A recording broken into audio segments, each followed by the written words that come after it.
فرمایا سبت علی مصائب لو انہا،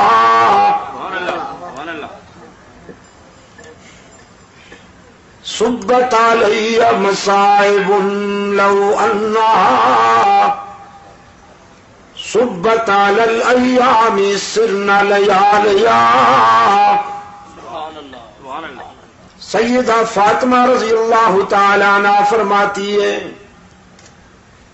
اس دن میرے احساسات مجروح ہوئے،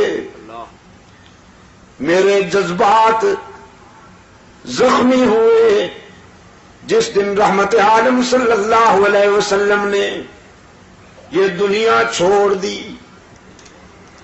انس ابن مالک رضی اللہ تعالی عنہ فرماتے ہیں فاطمہ زہرا رضی اللہ تعالی عنہ نے ہم سے پوچھا میرے ابا کو کہاں چھوڑ کر آئے ہو؟ عرض کیا فاطمہ ہم تیرے والد گرامی کو مرقد میں قبر میں سلا کے آئے ہیں۔ سیدہ فاطمہ نے پوچھا رحمت عالم کے جسد اطہر پہ تم نے خاک بھی ڈالی ہوگی نا، مٹی بھی ڈالی ہوگی؟ عرض کیا ہاں بنت رسول خاک ڈال کے آئے ہیں۔ زاروں قطار برف پڑی، فاطمہ کی آنکھیں کہنے لگی وہ ہاتھ تو دکھاؤ جن ہاتھوں سے تم نے محمد عربی کے جسم پہ مٹی ڈالی، وہ دل کہاں سے لائے تھے؟ وہ دل کہاں سے لائے تھے کہ تم نے رحمت عالم صلی اللہ علیہ وسلم کے جسم پہ مٹی ڈالی؟ تقدیر مسکرا رہی تھی کہ فاطمہ اس دنیا میں جو بھی آئے گا اسے اس مرحلے سے گزرنا ہوگا۔ لوگ موت سے گھبراتے ہیں اور قرآن کہتا ہے فَإِنَّهُ مُلَاقِيكُمْ، تم ڈرو گھبراؤ یا بھاگ جاؤ وہ ٹھیک وقت پر تمہیں ملنے والی ہے۔ قُلْ إِنَّ الْمَوْتَ الَّذِي تَفِرُّونَ مِنْهُ فَإِنَّهُ مُلَاقِيكُمْ، دھرتی کے سینے پر جب انسان چلتا ہے، حدیث میں ہے ان الارض لتنادی کل یوم 70 مرہ، یہ دھرتی روزانہ 70 مرتبہ ندا دیتی ہے انسان کو، یابن آدم کلوا ما شئتم واستحیتم، او ابن آدم میرے سینے پہ چلتے ہو نا، جو مرضی آئے کھاؤ پیو، کچھ عرصہ کے بعد تم نے میرے پیٹ میں بھی آنا ہے، تمہاری پسلی سے پسلی ملا کے پوچھوں گی کہ کیسے جیے تھے۔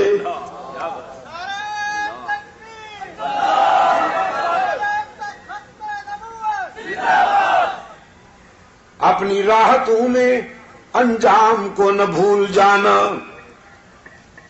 اپنی خوشیوں میں موت کو نہ بھول جانا کہ وہ ٹھیک وقت پہ آنے والی ہے۔ ابن ادہم بڑے روشن ضمیر ہیں، بادشاہ تھے، زر و سیم کی فراوانی تھی، خدام کا لشکر ہر وقت ان کے اشارہ ابرو کا منتظر ہوا کرتا تھا۔ خواب گاہ میں پہنچے، سلیپنگ روم میں، بیڈ روم میں پہنچے، وہ خادمہ بیچاری کنیز جو شاہی بستر بچھایا کرتی تھی، بادشاہ کا بستر بچھاتے ہوئے آرزو پیدا ہوئی کہ چند لمحے اس پر ذرا سو کے تو دیکھوں کتنی راحت ملتی ہے۔ بستر پہ چند لمحوں کے لیے سوئی،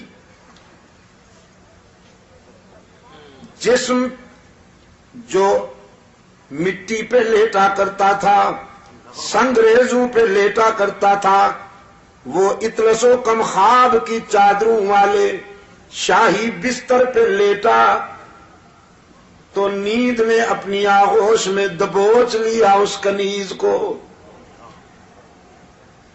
نیند کی وادی میں چلی گئی۔ اتنے میں ابن ادہم، ابراہیم ابن ادہم ہاتھ میں درہ لے کر بیڈ روم میں داخل ہوا، خوابگاہ میں داخل ہوا، دیکھا کنیز میرے بستر پہ سو رہی ہے، غصے اور جلال میں پاگل ہو گیا، اس کو جگائے بغیر درے لگا لگا کر سزا دیتے ہوئے یہ سمجھانے لگا کہ تجھے جرت کیسے ہوئی کہ بادشاہ کے بستر پہ سو گئی ہو۔ وہ بیچاری سٹ پٹا کے اٹھ بیٹھی، پہلے روئی، پھر ابن ادہم کی طرف دیکھ کر مسکرائی۔ شاہی مزاج میں یہ دونوں ادائیں سمجھ میں نہ آئیں۔ ابن ادہم کہنے لگا تیرا رونا تو سمجھ گیا ہوں کہ درے پڑے ہیں، ہنستی کیوں ہو؟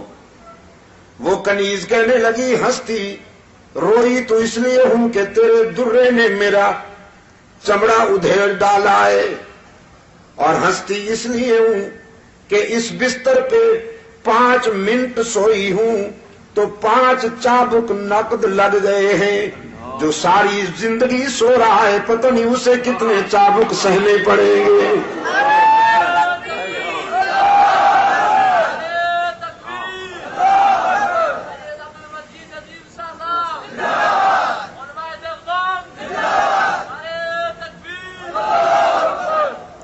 بس اس ایک جملے نے انقلاب بپا کر دیا۔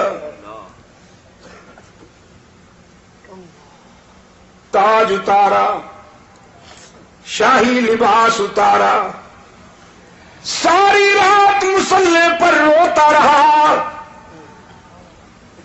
اشکوں سے منہ دھوتا رہا، رب العالمین کے حضور التجائیں کرتا رہا، پروردگار عالم معافی چاہتا ہوں۔ صبح ہوئی، مشیروں وزیروں کو بلا کر نظام سنبھالنے کو کہا، تخت سنبھالو، بادشاہی تمہارے حوالے کرتا ہوں۔ مجھے تو زندگی کی حقیقت ایک کنیز نے سمجھا دی۔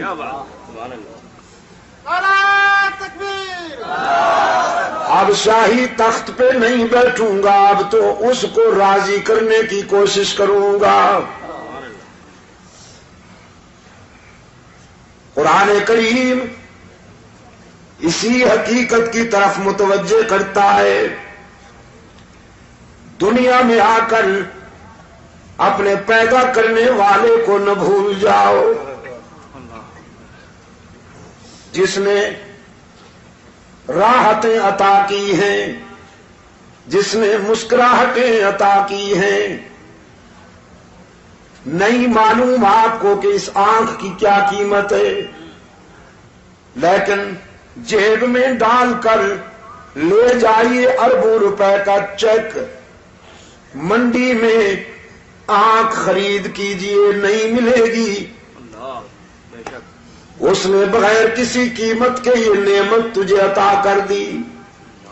قرآن کریم یاد دہانی کراتا ہے، أَلَمْ نَجْعَلْ لَهُ عَيْنَيْنِ وَلِسَانًا وَشَفَتَيْنِ وَهَدَيْنَاهُ النَّجْدَيْنِ۔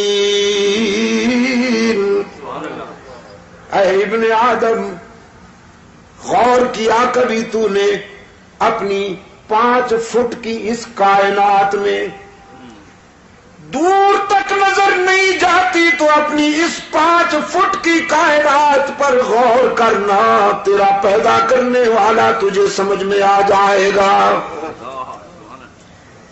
تیرے چہرے میں یہ دو چراغ جلانے والا کون ہے؟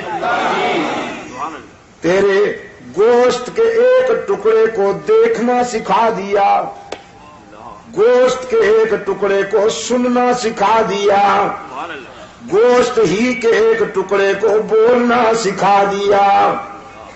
تو پختونستان میں رہتا ہے تو یہ پشتو بولتی ہے، انگلستان میں رہتا ہے تو یہ انگلش بولتی ہے، پنجاب میں رہتا ہے تو یہ پنجابی بولتی ہے، سندھ میں رہتا ہے تو یہ سندھی بولتی ہے، عرب میں رہتا ہے تو یہ عربی بولتی ہے، چین میں رہتا ہے تو یہ مکھیوں کی طرح بھن بھنا کر چینی بولتی ہے۔ جہاں تو رہتا ہے وہاں یہ اسی زبان میں اسی لہجے میں تیری نوکری کرتی ہے۔ زبان بدلنے کی ضرورت نہیں، اسپیئر پارٹس کی دکان پر جانے کی ضرورت نہیں۔ ہاتھوں کو قوت لامسا عطا کی، پاؤں کو قوت ماشی عطا کی، دماغ کو قوت حافظہ عطا کی۔ رب العالمین نے فرمایا وَفِي أَنفُسِكُمْ أَفَلَا تُبْصِرُونَ۔ کبھی اپنی ذات پہ غور کرو نا، ہم نے تمہاری ذات میں بھی عبرت اور بصیرت کے بہت سارے مناظر دکھائے ہیں تمہیں۔ جب اس قدر مہربانی کی ہے تو پھر تمہاری زمین بھی میرے سوا کسی کے آگے نہیں جھکنی چاہیے۔ قرآن پاک نے فرمایا ام کنتم شہداء اذ حضر یعقوب الموت اذ قال لبنیہ ما تعبدون۔ یاد ہے کچھ؟ جب یعقوب پر موت آئی اپنے بیٹوں کو بلایا، اور بیٹوں کو بلا کر یہ نہیں کہا تمہارے لیے ملیں بنا کے جا رہا ہوں، ذرا اچھی طرح سے سنبھالنا، جاگیروں کا خیال کرنا، کوٹھیوں اور بنگلوں کا خیال کرنا۔ نہیں، یعقوب علیہ السلام نے اپنے بیٹوں کو بلا کے فرمایا ما تعبدون من بعدی، بیٹو میرے بعد کس کی عبادت کرو گے؟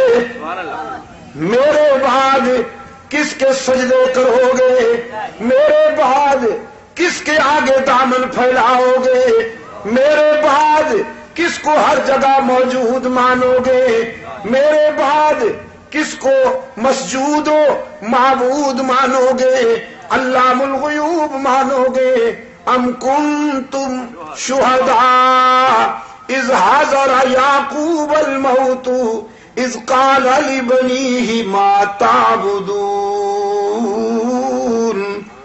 پھر بیٹے بھی پیغمبر کے تربیت یافتہ تھے، سب نے نعرہ لگایا نعبد الہک و الہ آبائک ابراہیم و اسماعیل، ہم وعدہ کرتے ہیں ابا جان اللہ ہی کی عبادت کریں گے جو ابراہیم کا معبود ہے، جو اسماعیل کا الہ ہے۔ ہم تیرے سبق کو نہیں بھولیں گے، تیری وراثت کی لاج رکھیں گے، تیرے بتائے ہوئے راستے پر پوری زندگی گزار دیں گے، اللہ کے سوا کسی کو معبود نہیں مانیں گے۔ ہمارا الہ کون ہے؟ یعقوب کے بیٹوں نے وعدہ کیا ہمارا الہ کون ہے؟ مسجود کون ہے؟ شیر شاہ کے شیروں، ذرا شیروں کی طرح بولو نا، توحید کے شیروں ذرا شیروں کی طرح بولو تاکہ شرک و بدعت کی دنیا کے گیدڑ صحیح ہو جائیں۔ ہمارا الہ کون ہے؟ ہی پہ ضرب لگا کے ذرا دائیں بائیں دیکھ کر کوئی بھی کا بیمار چپ بیٹھا ہو یا حیران بیٹھا ہو تو اس سے بھی کہلواؤ قالوا نعبد الہک، ہم وعدہ کرتے ہیں کہ اس کی ہی عبادت کریں گے جو ابراہیم و اسماعیل کا معبود ہے۔ ہم بھی ہر نماز میں وعدہ کرتے ہیں نعبد ایاک، یعقوب کے بیٹوں نے جو وعدہ کیا تھا وہی وعدہ قرآن روزانہ ہم سے بھی لیتا ہے، نعبد ایاک، ایاک نعبد و ایاک نستعین، ہم تیری ہی عبادت کرتے ہیں اور پتہ نہیں وہ دن کب آئے گا یار، پتہ نہیں وہ دن کب آئے گا کہ جب میں پوچھوں تو سب کا جواب صحیح ملے۔ میرا دل کیا چاہتا ہے حاجی صاحب، بھائی حاجی عبدالستار صاحب، میرا جی یہ چاہتا ہے کہ ساری زندگی صرف سورہ فاتحہ کی تفسیر بیان کرتا جاؤں، ہر جلسے میں یہی بیان کروں، اور پھر لوگ کہیں کہ بس جی اس کو تو اس کے سوا آتا ہی کچھ نہیں۔ ہاں، رکابت کے مارے ہوئے بد نصیب، حسد کے بیمار یہ کہیں کہ شاہ صاحب کو تو اس کے سوا آتا ہی کچھ نہیں، اور حشر میں یہ میرے گواہ بن جائے اللہ کے سامنے کہ اس کو تو اس کے سوا کچھ آتا ہی نہیں۔